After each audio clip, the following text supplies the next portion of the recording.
कश्मीर का हितैषी नहीं पाकिस्तान।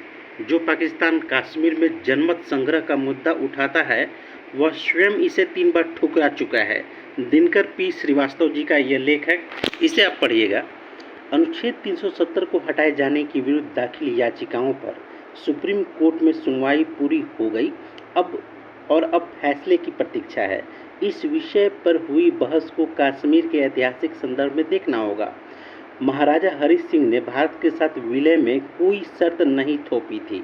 राज्य में जनमत संग्रह कराने का सुझाव लॉर्ड माउंटबेटन की तरफ से आया था। वह उनका व्यक्तिगत सुझाव था। अनुच्छेद 370 का भारतीय संविधान में प्राविधान कोई अंतर्राष्ट्रीय समझौता नहीं था। यह केंद्र सरकार और राज्य के बीच कोई अनुबंध भी नहीं था। जनमत संग्रह और आत्मनिर्णय के अधिकार को लेकर कई भ्रांतियां हैं। जनमत संग्रह दो देशों के बीच एक का चुनाव था। आत्मनिर्णय जो है मानवाधिकार का अंग है। संयुक्त राष्ट्र चार्टर में आत्मनिर्णय के अधिकार की सबसे बड़ी हल्की झलक मिलती है। सबसे बड़ी हल्की, ठीक है, क्योंकि उस समय इंग्लैंड और फ्रांस के नियंत्रण में दुनिया का एक बड़ा हिस्सा था, ठीक है। अब उन्हें उपनिवेशों की स्वतंत्रता में कोई रुचि नहीं थी। भारत 1948 में कश्मीर मुद्दे पर संयुक्त राष्ट्र में ले गया, कश्मीर मुद्दे को ले गया। उसी वर्ष universal declaration of human rights की घोषणा हुई। यह मानवाधिकारों का सबसे मूल दस्तावेज समझा जाता है। इसमें आत्मनिर्णय के अधिकार की कोई बात नहीं की गई। जब कश्मीर रियासत का भारत में विलय हो गया तो वहाँ की जनता को भारतीय संविधान के तहत सारे अधिकार मिल गए। जब अनुच्छेद 370 भारतीय संविधान का हिस्सा बना तब सीमा पार की स्थिति को भी समझना होगा। इसके लिए हमें 1947 में जाना पड़ेगा।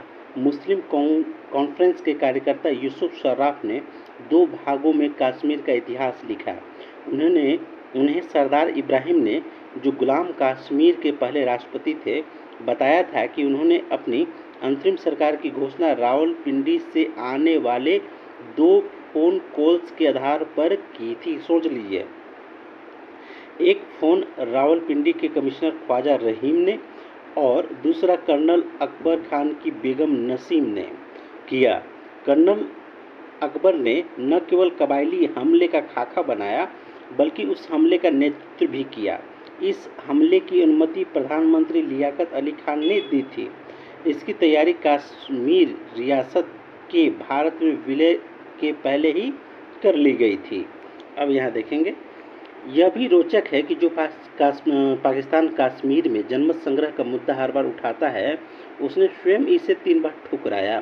पहली बार जनमत संग्रह का सुझाव माउंटबेटन ने जिन्ना को 2 नवंबर 1947 को दिया। जिन्ना ने उसमें कोई रुचि नहीं ली, यानी पाकिस्तान को कश्मीर पर मूल नीति को पाकिस्तान के निर्माता ने ही ठुकरा दिया। इसकी वजह है, जिस समय माउंटबेटन ने यह सुझाव दिया था उस समय कबायली हमला चल रहा था। कबायलियों ने हिंदू, बौद्धों, ईसाइयों के संग मुसलमानों के साथ भी लूटमार की और उनकी महिलाओं का अपहरण किया। जिन्ना जानते थे कि ऐसी अवस्था में जनमत संग्रह का नतीजा उनके पक्ष में नहीं आएगा। दूसरी बार जनमत संग्रह का सुझाव संयुक्त राष्ट्र के प्रतिनिधि ओवेन डिक्सन ने 1950 में दिया। उन्होंने कहा कि यह जनमत संग्रह क्षेत्रीय स्तर पर होनी चाहिए। एकल जनमत के नतीजे में कई जगह अल्पमत समुदाय के छोटे छोटे समूह बचे रहेंगे जिन्हें बाद में विस्थापित होना पड़ेगा। उन्होंने यह भी कहा कि भारत इसके लिए तैयार था, लेकिन पाकिस्तान ने मना कर दिया। पाकिस्तान का कहना था कि क्षेत्रीय जनमत एकल जनमत के सिद्धांत से अलग था। उसका यह भी कहना था कि अगर जम्मू कश्मीर दोनों देशों के बीच बांटा जाए और यदि कश्मीर घाटी उसे मिले तो इसके लिए तैयार है। वास्तव में पाकिस्तान इस कोशिश में था कि उसे कश्मीर घाटी बिना जनमत संग्रह के मिल जाए। तीसरी बार 1953 में शेख अब्दुल्ला की गिरफ्तारी के बाद जनमत संग्रह की बात उठी। पाकिस्तानी प्रधानमंत्री मोहम्मद अली बोगरा दिल्ली आए और नेहरू से बात की। दोनों ने जनमत संग्रह पर हामी भरी, किंतु पाकिस्तान लौटने के बाद बोगरा ने नेहरू को पत्र लिखकर इसके लिए मना कर दिया। नेहरू ने इसके बाद 1954 में जनमत संग्रह से मना कर दिया, ठीक है, क्योंकि पाकिस्तान ने इस विकल्प को स्वयं रद्द कर दिया था। इसका कारण था कि पाकिस्तान ने गुलाम कश्मीर के राष्ट्रपति सरदार इब्राहिम खान को बर्खास्त कर दिया था। इसकी प्रतिक्रिया में सरदार इब्राहिम के कबीले ने बगावत कर दी। शीघ्र ही बगावत गुलाम कश्मीर के बड़े हिस्से में फैल गई। इसे दबाने के लिए पाकिस्तान की फौज ने बड़े पैमाने पर लोगों को दमन किया। मुस्लिम कॉन्फ्रेंस ने इसके विरोध में पाकिस्तान को एक ज्ञापन दिया। उसमें लिखा था कि पाकिस्तानी फौज ने गुलाम कश्मीर की जनता पर गोलीबारी की, वहाँ की महिलाओं से दुष्कर्म किए। यह ज्ञापन बाद में भारत ने संयुक्त राष्ट्र सुरक्षा परिषद में पेश किए। वर्ष 2018 में गुलाम कश्मीर के संविधान के 13वें संशोधन के जरिए पाकिस्तान ने वहां 32 विषयों पर कानून बनाने के अधिकार हासिल कर लिया। उसी वर्ष पाकिस्तान ने गिलगिट बल्टिस्तान अधिशासन जारी किया। इसके तहत इस क्षेत्र की सभी विधिक शक्तियां पाकिस्तानी प्रधानमंत्री ने अपने में निहित कर लिए। ये दो बड़े परिवर्तन पाकिस्तान में अनुच्छेद 370 के उन्मूलन के एक वर्ष पहले ही तय कर दिया गया था। इस पर हैरानी नहीं है कि आज भी वहाँ जहाँ भारतीय कश्मीर में अमन चैन है, वहीं पाकिस्तान के कब्जे वाले कश्मीर में गहरा असंतोष है।